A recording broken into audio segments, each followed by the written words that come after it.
Bismillahirrahmanirrahim. Assalamualaikum warahmatullahi wabarakatuh. InsyaAllah pada hari ini kami daripada kumpulan 3 akan membentangkan sebuah pembentangan yang bertajuk Kesihatan Menjamin Kesejahteraan Negara. Tahukah anda, kesihatan menjadi salah satu aspek utama yang sangat penting yang mempengaruhi kesejahteraan dan kemakmuran dalam sesebuah negara. Malah, kesihatan juga menjadi sebuah kayu ukur utama dalam kemajuan negara. Penjagaan kesihatan ini sebenarnya bermula daripada diri sendiri, bukan daripada orang lain. Teknologi yang canggih macam mana pun tidak akan dapat menyembuhkan penyakit manusia seandainya manusia masih berdegil dengan gaya hidup mereka yang tidak sihat. Maka, individu yang mengamalkan gaya hidup yang sihat akan mendorong kepada keluarga, masyarakat dan seterusnya negara yang sejahtera. Pasti anda tertanya-tanya, apakah hubung kait antara kesihatan dan kesejahteraan dalam sesebuah negara? Tapi sebelum itu, izinkan saya untuk memperkenalkan ahli kumpulan kami yang terdiri daripada saya, Siti Nur Umairah binti Nur Hisham, Siti Nur Azwani binti Fauzi, Nur Ain Nadia binti Muhammad Luqman dan Nurul Amni binti Yusli. Di dalam tajuk ini, kami akan membincangkan tentang definisi kesihatan dan kesejahteraan. Bukan itu sahaja, kami juga akan berkongsi dengan anda bagaimanakah seseorang individu itu untuk mengamalkan gaya hidup yang sihat dan seterusnya bebas daripada sebarang penyakit yang berbahaya. So, let's move to the next person. Okey, sebelum tu saya ingin menerangkan maksud kesihatan dan mengapa kesihatan ni berkait rapat dengan kesejahteraan. Adakah ia mempunyai maksud yang sama? Maksud kesihatan menurut WHO ialah kesihatan ini adalah keadaan yang sempurna sihatnya dari segi fizikal, mental, rohani dan juga sosial. Kesihatan fizikal ni dia merangkumi 7 aspek, iaitu yang pertama adalah sihat dan sempurna tubuh badan lah. Yang kedua adalah keadaan dalam rumah dan persekitaran rumah yang bersih dan teratur. Cuba anda bayangkan kalau persekitaran rumah kita ni air bertakung kan, dan boleh menyebabkan nyamuk membiak dan akhirnya kita akan kena denggi. So, jadi kat situ dah tak sihat kan, betul tak? Itu yang nombor 2. Yang nombor 3 ni adalah keadaan alam sekeliling ni tidak menjejaskan hidupan kita. Maksudnya selamatlah, keadaan sekeliling kita ni selamat. Yang keempat adalah tempat tinggal yang sempurna. Maksudnya sempurna kat sini kita ada bilik tidur kan, bilik air, ada pintu. Kalau tak ada pintu maksudnya tak sempurna lah rumah kita tu kan. Seterusnya adalah pemakanan yang seimbang. Makanan yang seimbang ni adalah salah satu faktor penting dalam kesihatan. Kalau kita tak jaga kesihatan kita makan apa-apalah benda lah yang boleh membuatkan badan kita sehingga menjadi obesiti, dan apabila kita macam berat badan kita obesiti, kita akan mudah mendapat penyakit. Bila dah dapat penyakit, kita dah tak sihat, betul tak? Seterusnya adalah bekalan air yang bersih lah kan. Kalau kita minum air yang kurang bersih ataupun air paip contohnya, kita akan sakit perut. Terakhir sekali adalah udara yang bersih. Yang ni pun adalah salah satu faktor penting lah untuk kita hidup sihat kan. Kalau kita hirup udara yang tak sihat, mestilah kita pun tak sihat, betul tak? Itu adalah kesihatan fizikal lah. Terusnya adalah kesihatan mental dan rohani. Kesihatan mental dan rohani ni dia merangkumi 4 bidang utama. Yang pertama adalah daya pemikiran dan sikap yang positif. Kalau kat sini kita mestilah bersikap positif, apa-apa pun stay positif. Fikir positif. Bila kita fikir positif, insya-Allah keputusan ni pun akan positif. Itu yang pertama.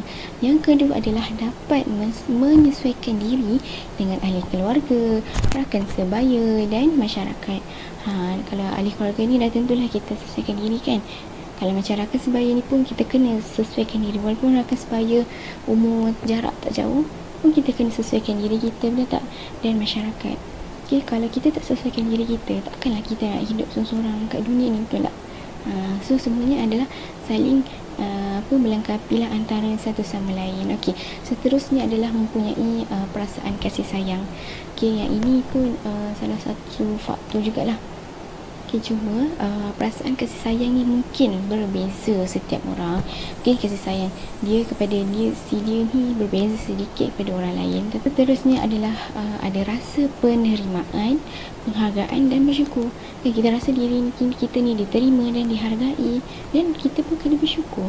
Kan dalam ayat Al-Quran Allah dah kata dah di dalam surah Ibrahim ayat yang ke-7, la in syakartum la azidannakum. Kan, kalau kamu bersyukur aku akan tambahkan lagi. Jadi syukurlah apa yang ada. Okey, yang terakhir sekali adalah kesihatan sosial. Okey, kesihatan sosial ni adalah perhubungan yang baik dengan ahli keluarga, rakan sebaya, jiran dan masyarakat setempat lah.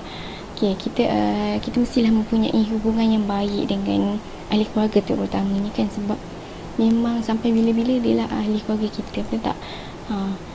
Lepas tu yang kedua adalah rakan. Tak kisahlah kita beza umur tua setahun ke, muda setahun ke, yang pasti kita kena jaga hubungan kita dengan rakan-rakan. Okey, oleh itu gaya hidup yang sihat ni merupakan kunci utama kepada kesejahteraan hidup. Kalau kita mempunyai kesihatan yang sempurna, hidup kita akan sejahtera. Betul tak? Bila kita sihat, kita boleh lakukan macam-macam. Terutamanya kita boleh beribadat kepada Allah Subhanahu Wa Taala. Kan? Cuba kalau kita sihat, kita solat seperti biasa. Cuba kalau anda bayangkan kalau kita tidak sihat, adakah kita boleh solat seperti biasa? Tidak, kawan-kawan. Kita mungkin solat atas kerusi, solat secara baring, ataupun kalau yang boleh berdiri pun kita akan solat laju-laju secepat yang mungkin sebab tak tahan. Betul tak? Jadi oleh itu nikmatilah kesihatan yang diberikan oleh Allah ni dengan perkara yang berfaedah. Okey, dan akhir sekali, jagalah kesihatan. Assalamualaikum warahmatullahi wabarakatuh. Saya Siti Nur Azwani akan meneruskan perbincangan yang bertajuk kepentingan menjaga kesihatan. Seperti yang kita sedia maklum, sejak kebelakangan ini, kita dapat menyaksikan peningkatan jumlah kes penyakit berbahaya sama ada di dalam negara maupun di pelosok dunia. Di sini, saya akan menerangkan 5 kepentingan menjaga kesihatan. Antara 5 kepentingan menjaga kesihatan ialah: yang pertama, dapat mengelakkan daripada mendapat penyakit berbahaya. Yang kedua ialah minda akan lebih terbuka. Yang ketiga ialah sentiasa ceria. Yang keempat ialah dapat menjimatkan kos. Dan yang kelima ialah tenaga yang mencukupi.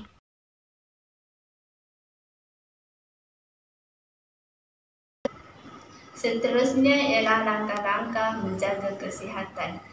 Langkah-langkah menjaga kesihatan yang pertama ialah pengambilan diet yang seimbang. Kita mestilah mengambil makanan mengikut keperluan dan tenaga yang digunakan. Makanan yang dimakan mestilah mengikuti piramid makanan seperti karbohidrat, zat, vitamin, lemak dan protein mengikut kadar yang tertentu. Makanan yang sihat mengandungi pelbagai khasiat dan zat. Hal ini dapat mengelakkan kita daripada penyakit yang berbahaya.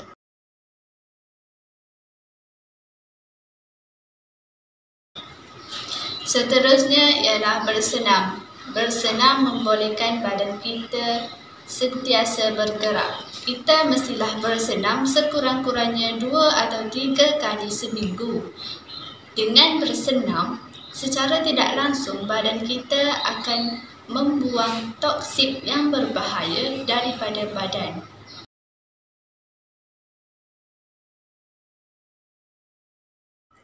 Seterusnya ialah mengamalkan gaya hidup sihat. Hal ini sangat penting untuk kita. Pengamalan gaya hidup sihat ini kita mestilah menjauhi daripada sikap merokok dan makanan kimia yang boleh merosakkan sistem organ manusia, terutamanya paru-paru dan jantung. Hal ini akan membawa kesan yang berpanjangan seperti penyakit darah otak, penyakit kanser dan penyakit jantung.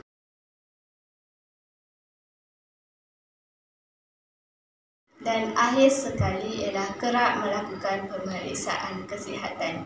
Hal ini kerana untuk mengetahui penyakit dengan lebih awal dan memudahkan untuk merawatnya. Secara tidak langsung, ia dapat mencegah penyakit yang berbahaya dan kita perlulah melakukan pemeriksaan kesihatan sekurang-kurangnya 6 bulan sekali. Sebagaimana yang dijelaskan oleh Saudari Ami sebentar tadi, kesihatan yang ingin dibincangkan pada hari ini bukan sekadar kesihatan fizikal semata-mata, tetapi turut memberi penekanan juga kepada kesihatan mental dalam membentuk individu yang berdaya saing dalam membangunkan sesebuah negara. Individu yang sihat mampu menjadi ejen dalam membangunkan ekonomi negara. Maka ini menjadi bukti bahawa kesihatan rakyat dan ekonomi negara saling berkait rapat. Di dalam topik ini, saya akan menjelaskan kenapa kesihatan dan kesejahteraan negara saling berkait rapat, di mana saya akan menguraikan 4 poin utama mengenai kesihatan dan kesejahteraan negara. Poin yang pertama, rakyat yang sihat ialah rakyat yang produktif. Apabila individu berada dalam keadaan yang sihat, sama ada daripada segi fizikal maupun mental, ia akan menghasilkan suasana kerja yang kondusif dan selesa untuk bekerja. Hakikatnya, hanya rakyat yang sihat sahaja mampu untuk menyumbang kepada pertumbuhan ekonomi negara. Rakyat yang tidak dijaga kesihatannya sudah pasti akan hadir dengan masalah lambakan cuti sakit, ketidakhadiran, kurangnya tumpuan kepada pekerjaan, seterusnya mengurangkan hasil kepada ekonomi negara.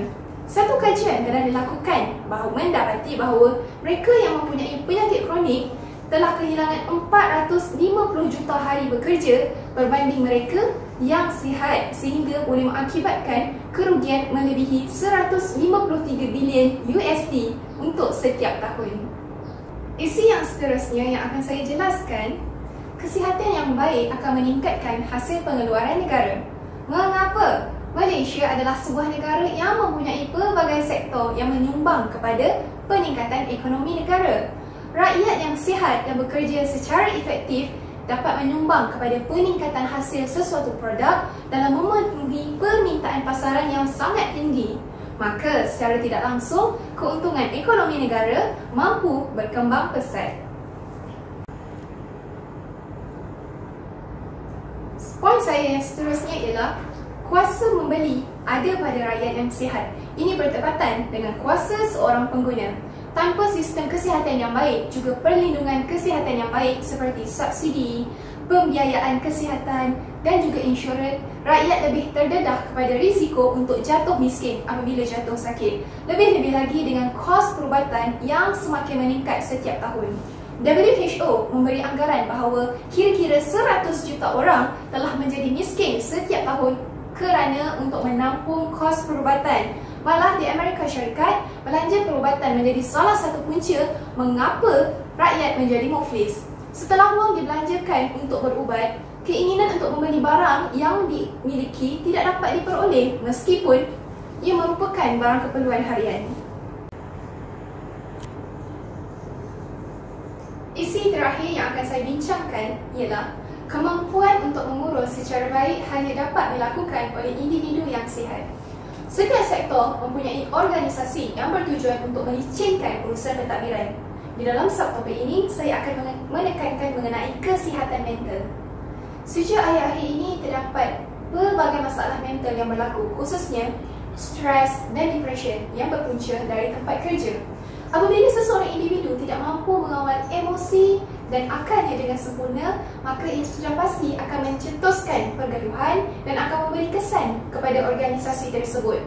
Seandainya organisasi itu penting kepada pertumbuhan negara, sudah pasti ia akan memberi impak yang sangat besar dari sudut negatif. Topik yang kami bincangkan ini ialah berkait rapat dengan salah satu daripada matlamat SDG. SDG iaitu Sustainable Development Goals atau bahasa Melayunya, Matlamat Pembangunan Mampan adalah sebuah program pembangunan dunia yang diperkenalkan oleh Pertubuhan Bangsa-Bangsa Bersatu (PBB). Program ini memiliki 17 matlamat untuk dicapai pada tahun 2030 sebagai agenda demi pembangunan dan kemaslahatan manusia serta bumi. Dari sudut Islam, turut mempunyai hubung kait iaitu maqasid syariah yang juga bertujuan untuk memelihara manusia daripada sebarang kemudaratan. Hal ini bertepatan dengan 5 prinsip maqasid syariah iaitu hifzuddin, menjaga agama, hifzun nafs, menjaga nyawa, hifzul aqlu, menjaga akal, hifzun nas, menjaga keturunan, dan yang terakhir sekali ialah hifzul mal, iaitu menjaga harta. Maka kedua-dua perkara ini iaitu SDG, Sustainable Development Goals, dan juga maqasid syariah mempunyai satu matlamat yang utama iaitu untuk memelihara kebajikan manusia dan memastikan manusia bebas daripada sebarang masalah yang akan memudaratkan manusia kelak. Jadi, secara keseluruhannya, poin-poin yang saya bincangkan sebentar tadi turut membincangkan perkara yang sama iaitu menjaga kesihatan dan mengamalkan gaya hidup sihat, dan ia juga bertepatan dengan salah satu daripada matlamat SDG iaitu kesihatan baik dan kesejahteraan. Tidak salah seandainya kita menjaga kesihatan mental dan fizikal sejak dari awal, terutamanya bagi golongan muda. Bak kata pepatah, sediakan payung sebelum hujan. Allah juga telah memerintahkan kepada hamba-Nya untuk tidak menzalimi diri sendiri dan langkah berjaga seharusnya diambil dari awal. Pepatah Arab juga ada mengatakan, Al-aqlu salim fil jismi salim. Akal yang cerdas datangnya daripada badan yang sihat.